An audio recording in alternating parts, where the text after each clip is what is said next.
اور لگے ان چیزوں کی پیروی کرنے جو شیاطین سلیمان کی سلطنت کا نام لے کر پیش کیا کرتے تھے۔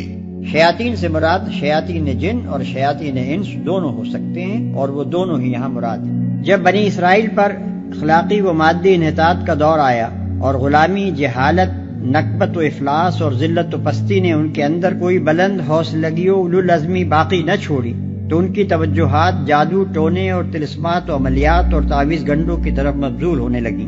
وہ ایسی تدبیریں ڈھونڈنے لگے جن سے کسی مشقت اور جد و جہد کے بغیر محض پھونکوں اور منتروں کے زور پر سارے کام بن جایا کریں۔